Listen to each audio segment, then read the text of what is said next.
बिस्मिल्लाहिर्रहमानिर्रहीम। सज्जाद अहमद की तरफ से सबको सलाम पहुँचे।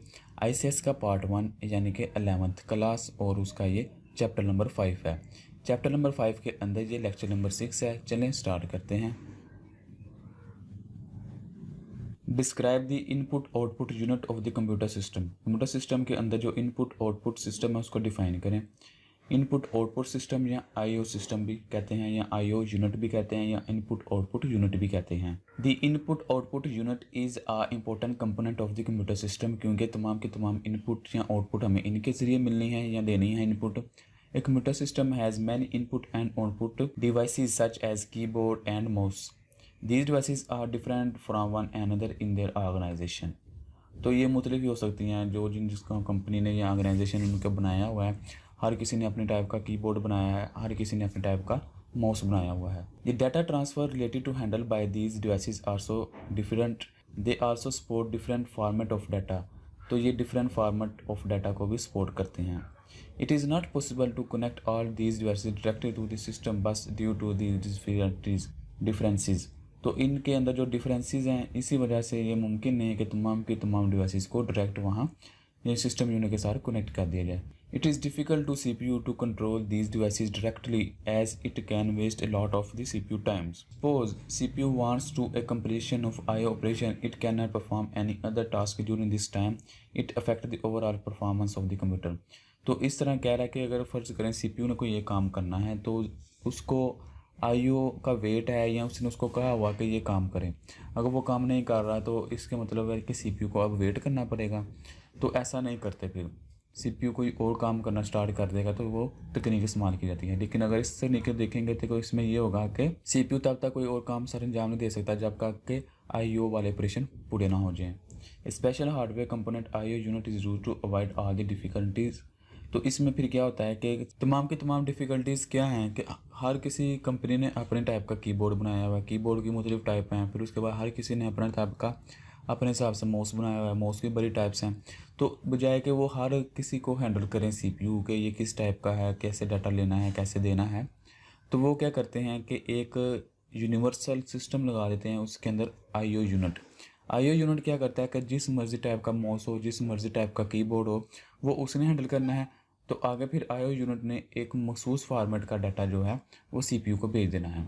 तो इस तरह क्या होगा कि CPU को ये काम नहीं करना पड़ेगा कि ये पहले डाटा को देखे किस टाइप का डाटा है, कीबोर्ड है, माउस है, कहाँ से आ रहा है। वो क्या करेगा, वो सिर्फ IO यूनिट के पास चला जाएगा।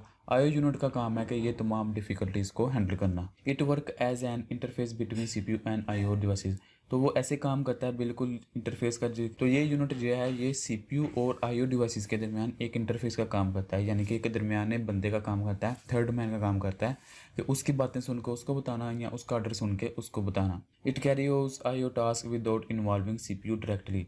तो इसके दौरान क्या होता है, फिर CPU डायरेक्टली इन्वॉल्व नहीं होता बल्कि फिर IO जो टास्क है वो खुद सारा अंजाम देता है। ज़ाहिर सी बात है जब उसको अंदर रख दिया गया तो तमाम की तमाम चीज़ें वहाँ से गुजर के आनी हैं। The IO unit is connected to the bus. तो फिर IO यूनिट है वो बस से कनेक्टेड होता है। The process and all other devices are connected to the IO unit. तो फिर IO यूनिट के ज़रिए तमाम डिवाइसेस कनेक्टेड हो जाती हैं, क्योंकि बस कनेक्टेड हो गई तो बस आगे दूसरी डिवाइस से भी कनेक्ट है।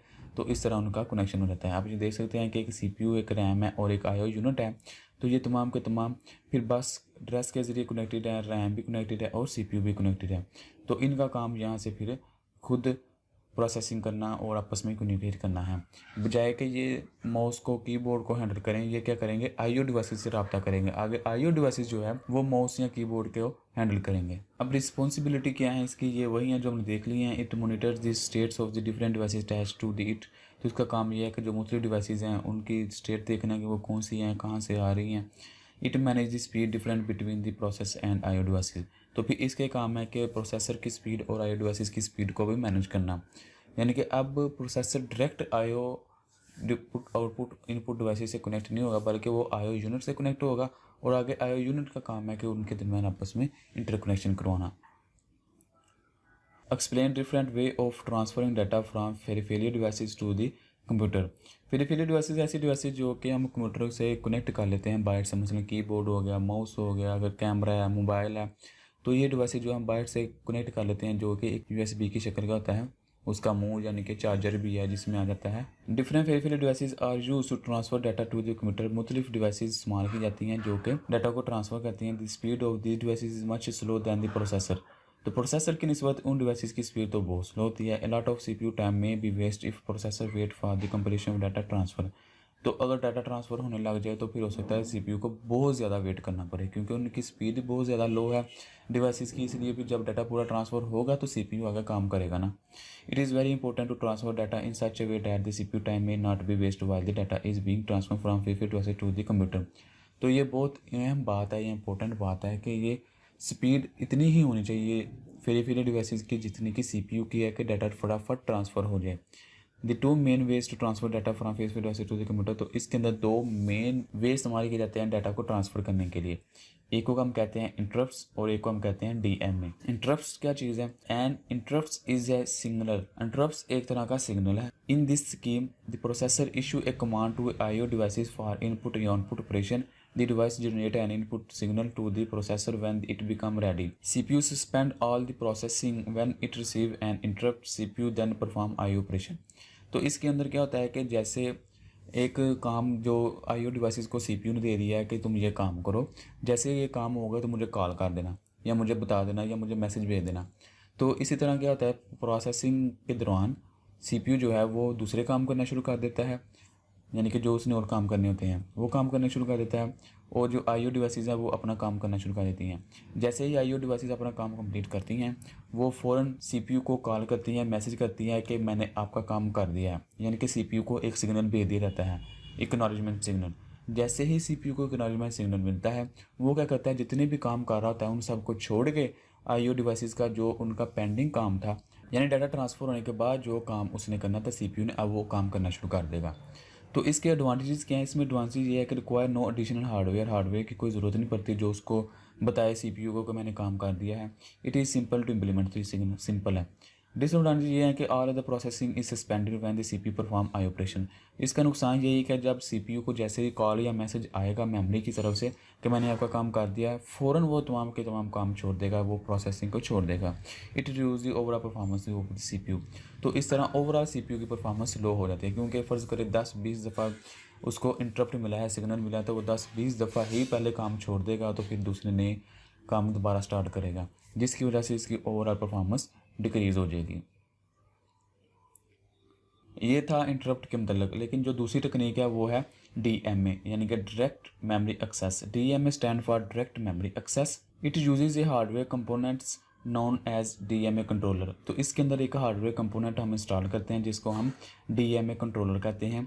This scheme transfer data between main memory and IO devices without using CPU।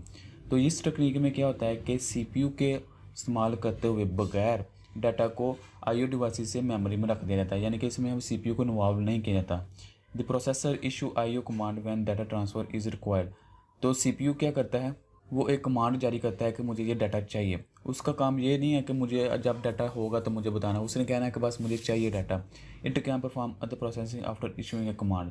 तो उसने क्या करना है, एक ऑर्डर दे देना है कि मुझे डाटा चाहिए, इसके दौरान वो दूसरे काम कर लेता है। दूसरे काम करने के बाद आके वो फिर देख लेता है कि क्या डाटा आ गया है। The data is transferred between main memory and IO devices. The IO unit issue a signal to CPU when data transfer is complete. तो फिर वो IO उसको बता देता है कि मैंने आपका डाटा ट्रांसफ़र कर दिया है। एडवांटेज में ये है कि this scheme increase the overall performance CPU because CPU does not need to wait for the completion of IO operation. तो इसमें क्या होता है कि CPU को IO के कंप्लीट होने का वेट नहीं करना पड़ता, बल्कि वो अपने काम करता रहता है। डिसएडवांटेज ये क्या है कि इट इज़ मोर कम्प्लेक्स, ये ज़्यादा कम्प्लेक्स है एज़ कम्पेयर टू इंटरप्ट के। It also require more hardware. तो इसके अंदर हमें एडिशनल हार्डवेयर लगाने पड़ते हैं। यहाँ तक के लिए इतना ही, मिलते हैं नेक्स्ट वीडियो में, तब तक के लिए अल्लाह हाफिज़।